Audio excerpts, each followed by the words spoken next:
آج آپ دیکھیے کہ دنیا میں اللہ کی شریعت سے دوری کی وجہ سے، اللہ کے دین سے دوری کی وجہ سے، اللہ کے یونیورسل سسٹم کو بریک کرنے کی وجہ سے انسان جس طرح گھٹاٹوپ اندھیروں میں داخل ہوتا جا رہا ہے اور جس طریقے پر وہ گڈھوں میں گرتا جا رہا ہے، جس طرح انسانیت سوز حرکتوں میں ملوث ہوتا جا رہا ہے، اس کا تصور ایک سنجیدہ آدمی نہیں کر سکتا ہے۔ آج دنیا میں جو مصیبتیں ہیں، جو اخلاقی گراوٹ ہے، جو کرائسس ہے، مورالز کا کرائسس، ویلیوز کا کرائسس، آج دنیا میں فائنینشیل کرائسس اتنا نہیں ہے جتنا مورالٹی کا کرائسس ہے۔ شاید آپ کے علم میں قریب کے دور میں جو واقعات ہوئے ہیں وہ آئے ہوں گے، جو فائلز گندے کرتوتوں کی کھلی ہے۔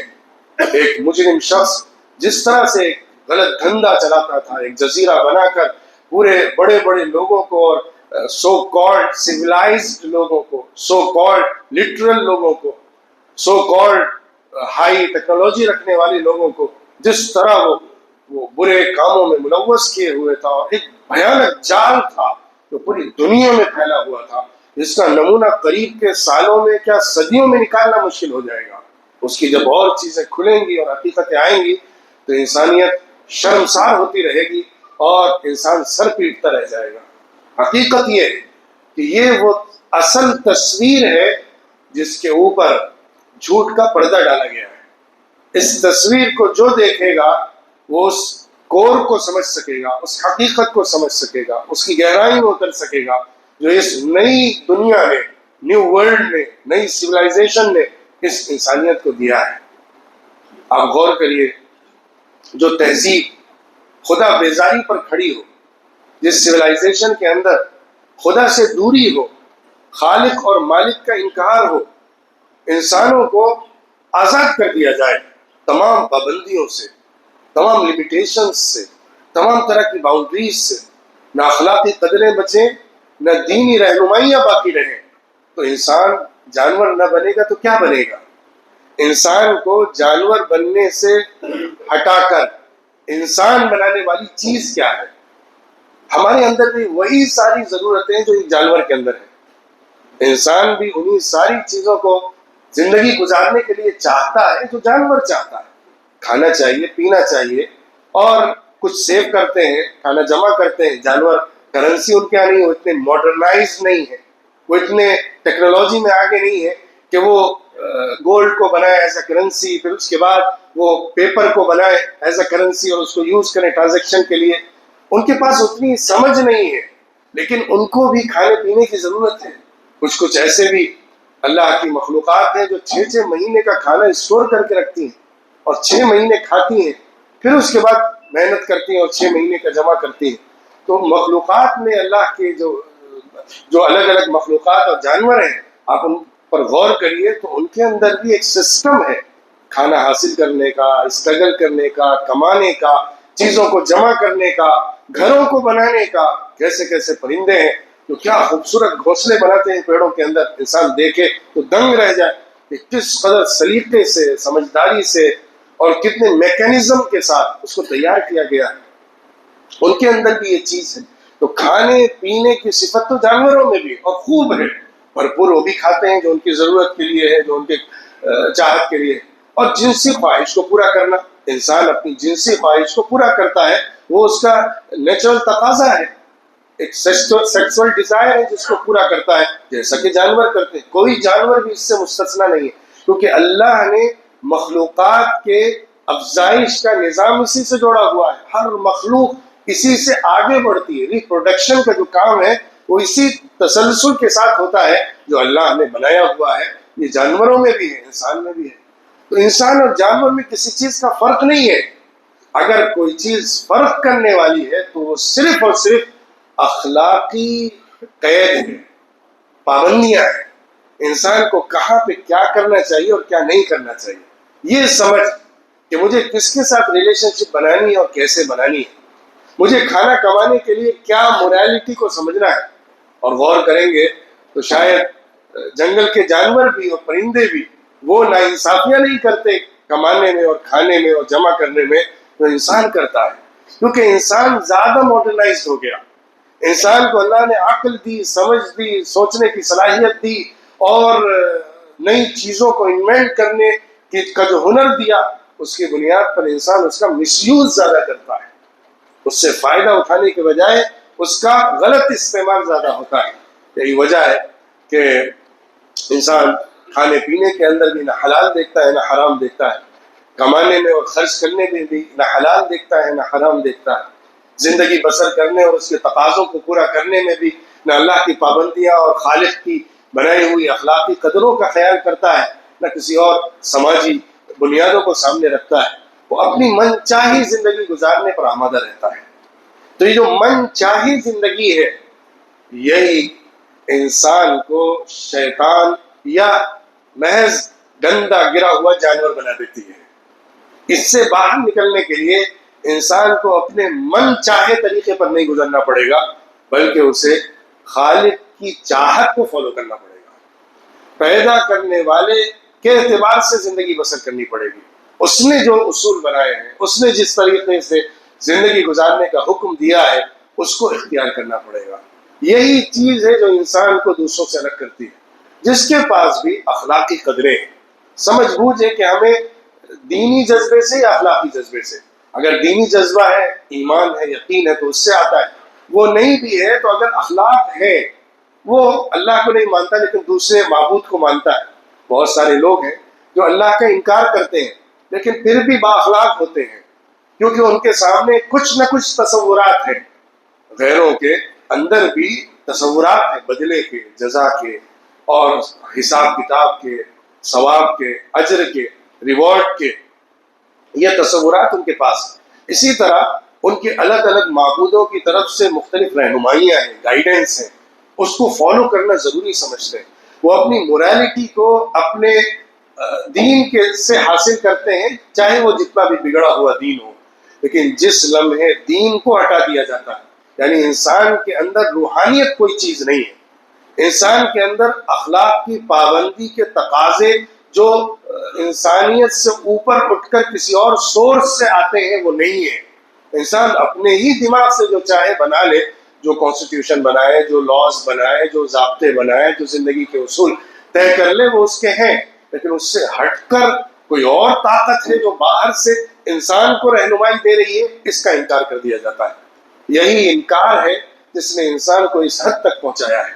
کیونکہ جب اس کا اقرار ہوتا ہے کہ کوئی ہے پیدا کرنے والا، کوئی ہے بنانے والا، کوئی ہے انسان کو دیکھنے والا، کوئی ہے جو بعد میں حساب لینے والا ہے، کوئی ہے جو انسان کو زندگی گزارنے کے اصول سکھانے والا ہے، کوئی ہے جو بہترین نمونہ بن کے انسانیت کے پاس آیا ہے، یہ جب سامنے تصور رہتا ہے تو انسان اس کو فالو کرنے کی کوشش کرتا ہے. لیکن آج کا زمانہ، آج کی تہذیب، یہ جو مغرب کی تہذیب ہے، یورپین سویلائزیشن ہے، اس نے انسانیت پر بہت احسانات بھی اس طور پر کیے ہیں کہ خوب ٹیکنالوجی عطا کی ہے، انسان کی زندگی کو آسان بنایا ہے، اس کی مشکلات کو ختم کیا ہے، اس کے لیے سفر کو آسان کر دیا ہے، اس کے لیے ایک دوسرے کے ساتھ رابطے کو بہت سہل بنا دیا ہے. یہ تمام تر کامیابیوں کے ساتھ، یہ تمام تر ترقیات کے ساتھ، سب سے بڑا خسارہ انسان کا جو ہوا ہے وہ اخلاق کا خسارہ ہوا ہے. انسان نے اخلاق کھو دیے. اور انسان اگر طاقتور ہے اس تہذیب کے اعتبار سے، اگر طاقتور ہے، یہ بہت اثر رکھنے والا ہے، تو کوئی بھی اس کو پکڑ نہیں سکتا. ہر طرح کی پکڑ سے آزاد ہو جاتا ہے. وہ اپنے آپ میں خود خدا بن جاتا ہے. جو چاہتا ہے وہ فیصلے کرتا ہے، جیسا چاہتا ہے دوسروں کو بنانے کی کوشش کرتا ہے. اس کے حکم کے تابع سب کو بنا دیا جاتا ہے. آپ مجھے بتائیے کہ پچھلی 100-150 سال کے اندر، پچھلے 1-1.5 صدی کے اندر کتنے لوگوں کو، بڑے بڑے جو مجرمین، ورلڈ کرمنلز ہیں، ان کو سزائیں ملی ہیں، ان کو پکڑا گیا ہے، ان سے حساب چکایا گیا ہے. کتنے واقعات آپ گنا سکتے ہیں. اس کی تاریخ اگر آپ اٹھائیں گے تو آپ کو صاف نظر آ جائے گا کہ دنیا میں جنگل راج ہی نہیں بلکہ جنگل راج زیادہ اچھا ہے، کیونکہ وہاں جنگل کے اندر جانور اپنے اصولوں کے ساتھ تو جیتے ہیں. یہاں تو انسان محض دھوکے پر جی رہا ہے، صرف ایک دوسرے کو دھوکا، محض فریب اور بہت ہی ہائی کلاس فریب ہے، کیونکہ اس کے اندر انسان نے اتنا زیادہ اپنی دماغ کا استعمال کیا ہے، جو مکر ہے، جو دجل ہے، جو دھوکہ ہے، جو فریب ہے، جو غبن ہے، یہ سارے الفاظ آپ جمع کریں تو انسان کی دجالیت، جو دجال سامنے آنے والا ہے، اس کی جو صفت ہے، اس صفت کو اس دنیا نے جو اپنایا ہے اور اختیار کیا ہے، وہ سب کے سامنے کہ کتنا زیادہ بنا کر، سنوار کر، غلط ناموں کے ساتھ، غلط ٹائٹل کے ساتھ انسانیت کو پھنسانے اور دھوکہ دینے کی کوششیں کی گئی۔ دنیا کا اکنامک سسٹم آپ دیکھیے، معاشی نظام پر غور کریے، پورا نظام چند لوگوں کے ہاتھوں میں سمیٹ کر رکھ دیا گیا ہے۔ کس طریقے پر پوری دنیا کے اندر سہولت کاری کے نام پر غبن کیا گیا ہے، دھوکہ دیا گیا اور انسانیت کا نقصان کیا گیا۔ ہم سب جانتے ہیں کہ بہت ساری سہولیات بھی ملی، بینک کا سسٹم، اے ٹی ایم کا سسٹم، انسان دنیا میں کہیں بھی ٹریول کر رہا، اس کے لیے ٹرانزیکشن بہت آسان ہے، اس کے لیے اپنے مال کو اپنے گھر سے حاصل کر لینا اور منتقل کر دینا بہت ایزی ہے، وہ اپنی تمام چیزوں کو بآسانی حاصل کر سکتا ہے۔ یہ ایک طرف سہولت ہے، لیکن اس کے پیچھے آپ جب غور سے انالیسس کریں گے اور صحیح تجزیہ کریں گے تو آپ کو نظر آئے گا کہ کس طرح انسان سے مال کو کاٹ کاٹ کر کچھ لوگوں کی جیبیں بھری گئی ہیں، کس طریقے پر کچھ لوگوں کو مالدار سے بہت بڑا مالدار بنا دیا گیا ہے اور غریب کو اس سے نیچے کی طرف گرا دیا گیا ہے۔ یہ حقیقت ہے، جو بھی اکنامک فیلڈ کے لوگ ہیں وہ اس کو بآسانی سمجھ سکتے ہیں اور اس پورے جال کو بہت غور سے دیکھ سکتے ہیں۔ اسی طرح ورلڈ سسٹم جو بنا ہے، جو پوری دنیا کے اندر ضابطے بنے، مثال کے طور پر پوری دنیا میں یو این او کے چارٹر کے ذریعے سے جو احکامات دیے گئے ہیں اور سب کو فالو کرنے ہوتے ہیں، اس میں بہت اچھی اچھی باتیں بھی ہیں، اس میں بہت اچھے اچھے احکامات بھی ہیں، اس میں بچوں کے حقوق، عورتوں کے حقوق اور انسٹیٹیوشنز کے حقوق، مائنورٹیز کے حقوق، بہت ساری چیزیں ہیں، لیکن ساتھ ہی ساتھ اس میں جن چیزوں کو انسانی بنا کر اور خالق کے حکم کو کاؤنٹر کر کے لایا گیا ہے، اس کے بہت بڑے نقصانات بھی ہیں۔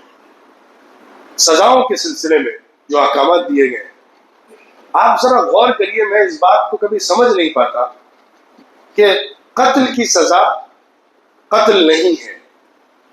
جس نے کسی کا مرڈر کیا، اس کے بدلے میں اس کو قتل نہیں کیا جائے گا، اس کو 7 سال کی سزا ہو جائے گی، اس کو 14 سال کی سزا ہو جائے گی، اس کو سولی نہیں دی جا سکتی، اس کو قتل بدلے میں نہیں کیا جا سکتا۔ یہ کون سا انصاف ہوا؟ ایک آدمی نے 10 لوگوں کو مار دیا، لیکن دنیا کا قانون یہ کہتا ہے کہ مارنے والے نے اپنے کسی ذہنی پریشانی کی وجہ سے ایسا کر دیا ہوگا، لہٰذا اس کو مت مارو۔ یہ کس طریقے کا انصاف ہے؟ اس میں تو انصاف کا مطلب ہوتا ہے برابری کرنا۔ یہ برابری کبھی ہو ہی نہیں سکتی۔ اللہ کے دین نے جو واضح حکم دیا اور اس کی حکمت بھی بیان فرمائی، وہ یہی ہے کہ قتل کا بدلہ قتل ہے۔ اگر کسی نے کسی کو مارا ہے تو اس کے جرم کی سزا اگر طے ہو جائے اور ثابت ہو جائے کہ اس نے مارا ہے تو اس کی سزا بھی قتل ہے، الا یہ کہ اس مقتول کے جس کو مارا گیا ہے اس کے وارث لوگ اس کو معاف کر دیں۔ اس کی حکمت اللہ نے بیان فرمائی، وَلَكُمْ فِي الْقِصَاصِ حَيَاةٌ يَا أُولِي الْأَلْبَابِ لَعَلَّكُمْ تَعْقِلُونَ۔ اے لوگوں، تمہارے لیے قصاص کے اندر، یعنی قتل کے بدلے میں قتل کی سزا، اس کے اندر زندگی چھپی ہوئی ہے۔ بدلے میں قاتل کو مارنا زندگی کی بنیاد ہے، اس سے زندگی بچتی ہے، زندگی نکلتی ہے، اس سے انسانوں کی زندگی کی حفاظت ہوتی ہے۔ اگر تمہارے پاس عقل ہے، سمجھ ہے، دور تک نظر رکھتے ہو تو اس اللہ کے نظام کو سمجھو گے۔ اگر قتل کی سزا میں قتل کیا جائے تو قتل کرنے والا کبھی ہمت نہیں کر پائے گا، کیونکہ اسے یقین ہوگا کہ میرا جرم ثابت ہوگا تو مجھے بھی مرنا ہے، ورنہ قتل کرنے والا قتل پر قتل کرتا چلا جاتا ہے اور بآسانی جیل سے چھوٹ کر آ جاتا ہے۔ کچھ ضمانت پر مال دیا گیا، کچھ انفلوئنس کا استعمال ہوا، یا نہیں بھی ہوا تو سزا 7 سال 14 سال کی کاٹ کے وہ باہر نکل آیا۔ یہ نظام انصاف کا نظام نہیں۔ اللہ رب العزت نے جو پابندیاں رکھی ہیں انسانوں کی جان کی حفاظت کے لیے، ان کے مال کی حفاظت کے لیے اور ان کی عزت کی حفاظت کے لیے اس سے بہتر سسٹم کوئی نہیں دے سکتا ہے۔ یہی وجہ ہے کہ دیکھیے آپ کتنے بڑے بڑے بھیانک کرائم ہوتے ہیں۔